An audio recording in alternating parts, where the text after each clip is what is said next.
Hello বন্ধুরা, প্রিয়া ইপসা কিচেনে তোমাদের সবাইকে স্বাগত। সব সময় দেখবে স্পাইসি খাবার খেতে ইচ্ছা করে না। একদম অল্প উপকরণ দিয়ে দারুণ স্বাদের একটা পনিরের রেসিপি শেয়ার করলাম।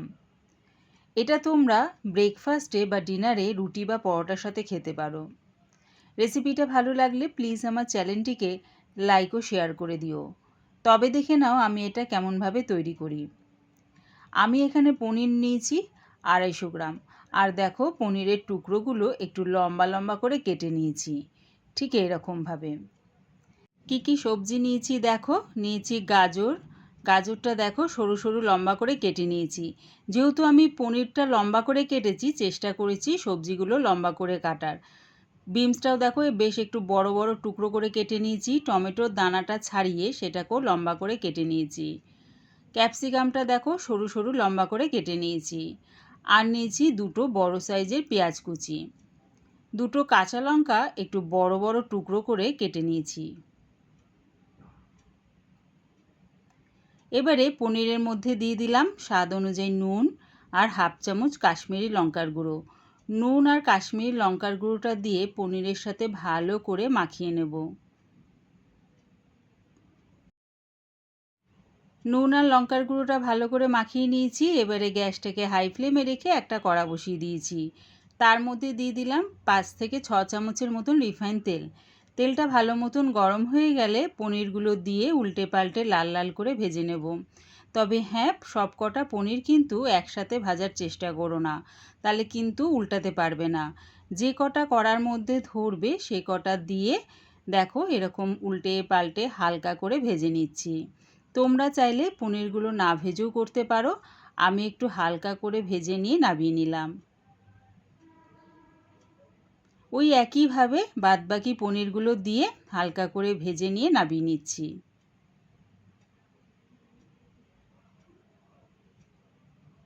গ্যাসটাকে হাই ফ্লেমে রেখে আবার একটা কড়া বসিয়ে দিয়ে তার মধ্যে দিলাম 3 চামচের মতন রিফাইন তেল।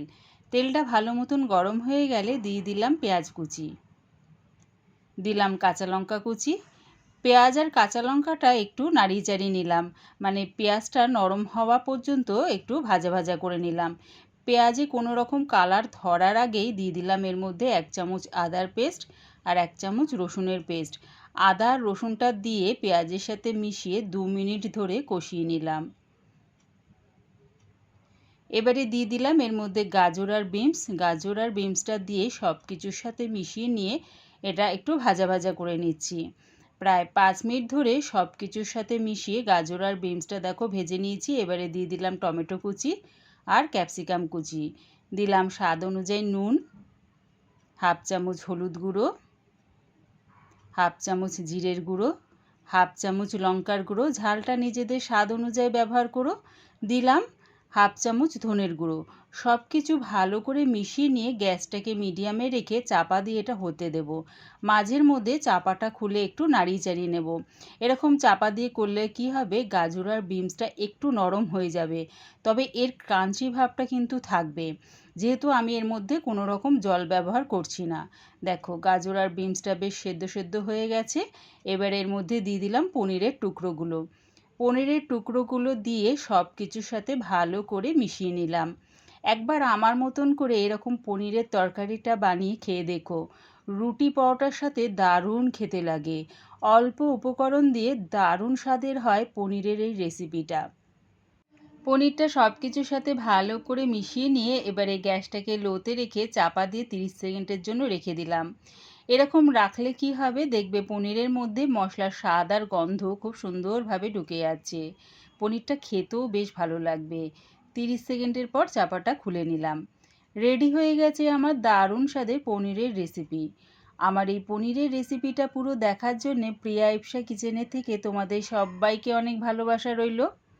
অল্প উপকরণ দিয়ে দারুণ স্বাদের পনিরের এই রেসিপিটা ভালো লাগলে প্লিজ আমার চ্যানেলটিকে সাবস্ক্রাইব করে দিও।